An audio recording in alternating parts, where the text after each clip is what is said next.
أعوذ بالله من الشيطان الرجيم. بسم الله الرحمن الرحيم. صاد والقرآن ذي الذكر بل الذين كفروا في عزة وشقاق. صدق الله العظيم. سورہ صاد. آج اس سورت کا ہم آغاز کرنے جا رہے ہیں. ترتیب مصحف کے اعتبار سے اس کا نمبر 38 ہے اور نزولی ترتیب کے اعتبار سے بھی اس کا نمبر 38 ہے 38. اس میں 88 آیات ہیں، رکوع 5 ہیں.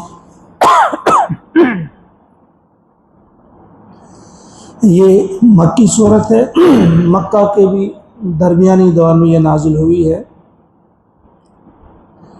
اس میں توحید اس کا بنیادی یا مرکزی جو اس کا موضوع ہے توحید ہی ہے. کچھ قوموں کا تذکرہ کرنے کے بعد ان کا تذکرہ بھی آیا ہے، رسالت کا بھی آیا ہے، آخرت کا بھی آیا ہے، لیکن مرکزی جو اس کا ہے وہ ہے توحید. اللہ کا ارشاد ہوتا ہے صاد والقرآن ذی الذکر. صاد نصیحت سے بھرے قرآن کی قسم. اس پہلی آیت میں، یہ پہلی آیت ہے، اس کا آغاز صاد سے ہوتا ہے. نام بھی اسی سے پڑا اس کا صاد. یہ پہلی صورت ہے جس میں حروف مقطعات میں سے صرف ایک حرف سے آغاز ہوتا ہے صاد. سورہ قاف میں بھی ایسا ہی ہے، قاف والقرآن المجید. اور ایک اور جگہ نون والقلم وما یسطرون. لیکن ان تینوں جگہوں پہ یہ مکمل آیت نہیں ہے. صاد پہلی آیت کا حصہ ہے، قاف بھی وہاں پہلی آیت کا حصہ ہے. اس کے برعکس یاسین والقرآن الحکیم وہ 2 حروف پر مشتمل ہے تو وہ پوری آیت ہے. مختلف جگہوں پہ آپ نے دیکھا کہ وہ حروف مقطعہ مکمل آیت. یہ مکمل آیت نہیں ہے، آیت کے ساتھ ہے. صاد والقرآن ذی الذکر. صاد قرآن کی قسم جو نصیحت سے بھرا ہے، یاد دہانی سے بھرے قرآن کی قسم. صاد کا مطلب کیا ہے یہ پہلے بھی کہا جا چکا ہے. اللہ ہی بہتر جانتا ہے، اللہ عالم. اس کی جو مراد ہے، اس کی جو معنی ہے، اس کے اصلی جاننے والے اللہ تعالیٰ ہیں. لیکن کچھ مفسرین نے کہا ہے اس کا معنی ہے صدق محمد. جس طرح صادق کہا جاتا تھا محمد عربی صلی اللہ علیہ وسلم کو، تو ایک معنی یہ ہے کہ سچ فرمایا. جو آپ تک یہ پیغام پہنچانے والے ہیں محمد عربی صلی اللہ علیہ وسلم، ان کی بات سچی ہے، وہ صادق ہیں. پھر قرآن کی قسم کھا کر، اور قرآن کی قسم کھا کر قرآن کی ایک صفت یہاں لائی گئی ہے، نصیحت دینے والا قرآن، نصیحت سے بھرا قرآن، یاد دہانی سے بھرا قرآن. ذکر کے معنی یاد دہانی کے بھی ہیں، نصیحت کے بھی ہیں، بیان کے بھی ہیں. جیسے ایک جگہ ہم نے پڑھا تھا فیہ ذکرکم، اس میں تمہارا بیان ہے، تمہارا تذکرہ، تمہارا بیان. تو ذکر بیان کو بھی کہیں گے، نصیحت کو بھی کہیں گے.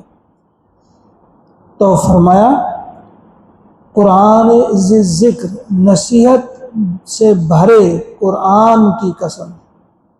بل الذین کفروا، بلکہ جن لوگوں نے کفر کیا، فی عزت و شقاق، وہ گھمنڈ میں ہیں اور مخالفت میں ہیں. اب یہاں قسم کس بات پر کھائی جا رہی ہے؟ جواب قسم کیا ہے؟ یعنی کس چیز کے لیے قسم کھائی اس کا تو کوئی آگے ہونا چاہیے. یہ تو آگے سیدھی بات چل رہی ہے کہ بلکہ جن لوگوں نے کفر کیا وہ گھمنڈ میں ہے اور مخالفت میں ہے. پھر قسم کس چیز کی آئی؟ جواب قسم یہاں نہیں آیا. تو مفسرین نے کہا یہاں جواب قسم وہی ہے جو سورہ یاسین نے پڑھے. ہر جگہ جہاں بھی اس قسم کی چیز ہوگی جواب قسم خفیہ ہوگا، ظاہر نہیں ہوگا. انڈرسٹوڈ سے ہم کہیں گے انڈرسٹوڈ ہی ہے، وہ ایک ہی اس کا جواب ہوگا. جس طرح سورہ یاسین میں ہے یاسین والقرآن الحکیم انک لمن المرسلین. گویا قسم کس پر کھائی گئی ہے؟ انک لمن المرسلین. وہاں ایسے ہی تھا یاسین قرآن مجید کی قسم، والقرآن الحکیم قرآن حکیم کی قسم انک لمن المرسلین. تو یہاں بھی یہی سمجھے آپ. اس کا مطلب کیا ہے؟ صاد والقرآن ذی الذکر انک لمن المرسلین. یہ ہم اپنے سے لگا رہے ہیں، یعنی یہ انڈرسٹوڈ ہے یہاں پہ کہ قسم اسی پہ کھائی جا رہی ہے کہ واقعی محمد عربی صلی اللہ علیہ وسلم جو ہے وہ اللہ کے رسول ہیں، رسولوں میں سے ہیں. بل الذین کفروا. اب رہا تعلق کہ جو اہل کفر ہیں یہ کیوں ضد میں ہیں، یہ کیوں آپ کی بات نہیں مان رہے؟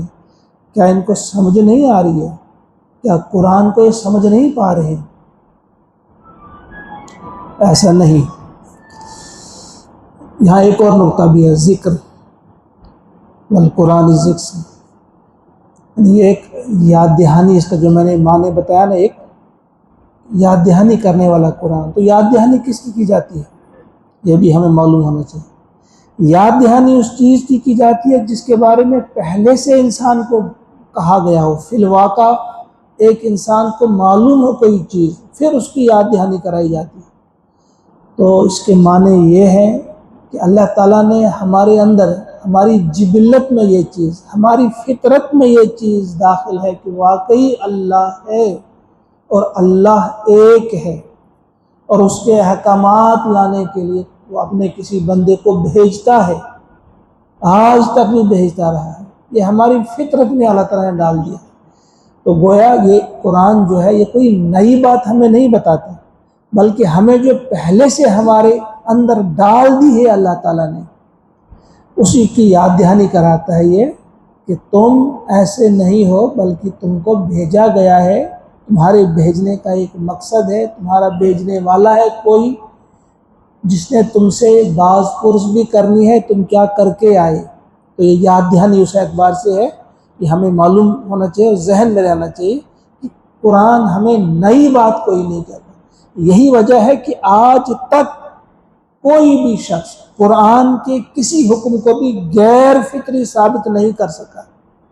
قرآن کو جو بھی حکم ہے یہ فطری حکم ہے، یعنی انسان کی فطرت اس چیز کی طالب ہے.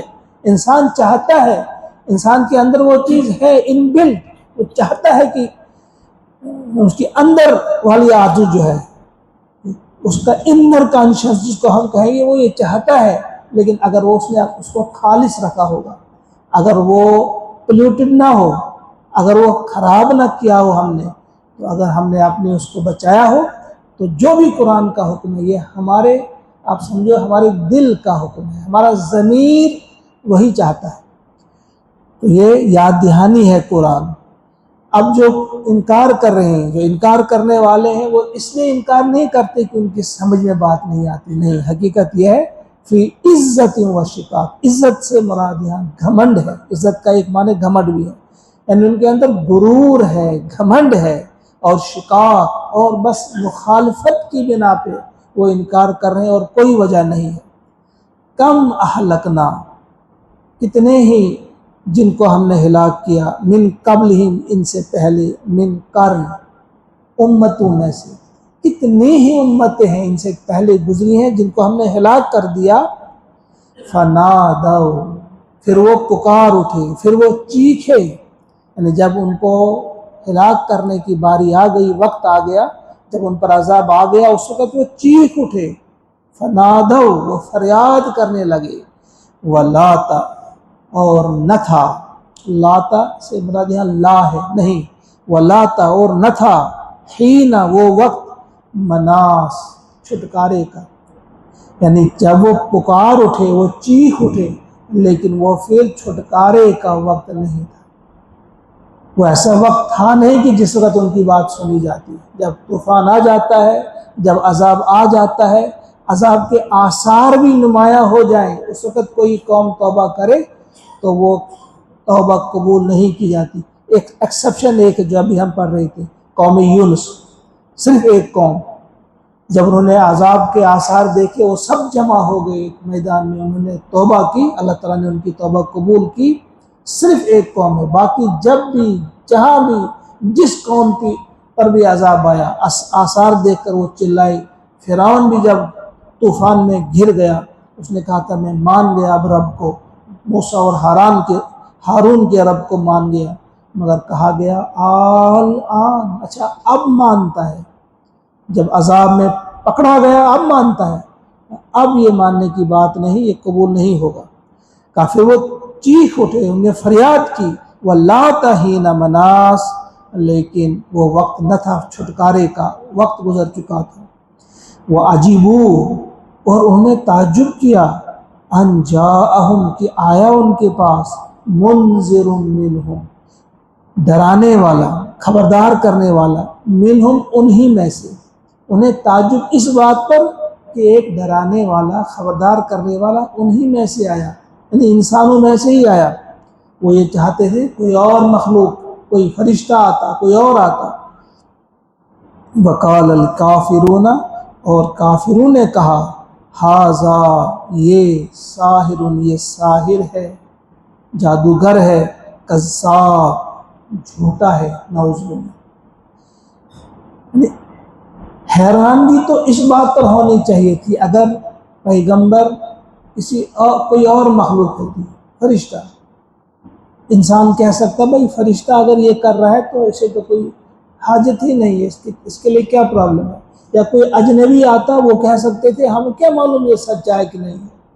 اس کے برعکس انہی کے اندر، انہی کا ایک بھائی، انہی کے اندر جس کی جوانی گزری، جس کے بارے میں وہ جانتے تھے کہ یہ کیسا شخص ہے، اس کا کردار، حیرانگی اس بات پر نہیں ہونی چاہیے تھی، لیکن وہ سب بناوٹی حیرانگی تھی کہ بھائی واجبوا ان جاءہم منذر منہم، وہ حیران ہو گئے اس بات پر کہ انہی میں سے ایک خبردار کرنے والا آیا۔ اور کافروں نے کہا یہ ساحر ہے۔ ساحر کیوں کہتے تھے اسے؟ ساحر یعنی جادوگر کیوں کہتے تھے؟ کیونکہ وہ دیکھ رہے تھے کہ وہ جس کو نصیحت کرتے ہیں وہ اس طرح سے اس کا ہو جاتا ہے، اگر اس سے بھائی سے جدا ہونا پڑے کوئی فکر نہیں، باپ سے جدا ہونا پڑے کوئی فکر نہیں، بیٹے سے جدا ہونا پڑے، گھر چھوڑنا پڑے، ہجرت کرنی پڑی، کچھ بھی مالی نقصان برداشت کرنا پڑے، جانی نقصان برداشت کرنا پڑے، یہ ایسا اس طرح سے اس کے ہو جاتے ہیں کہ انہیں کسی چیز کی فکر، کسی چیز کا کوئی غم ہی نہیں رہتا۔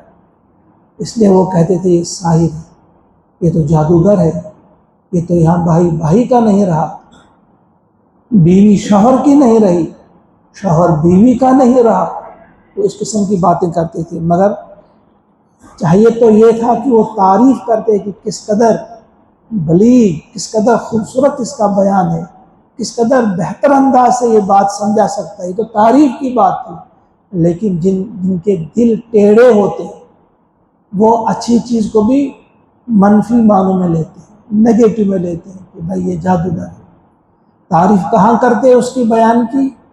خوبصورت بیان کرتا ہے، اس کے بیان میں جاذبیت ہے، کشش ہے، نہیں وہ نہیں، الٹا یہ کہا کہ یہ ساحر ہے، اور نعوذ باللہ کذاب، یعنی بہت جھوٹا، نعوذ باللہ۔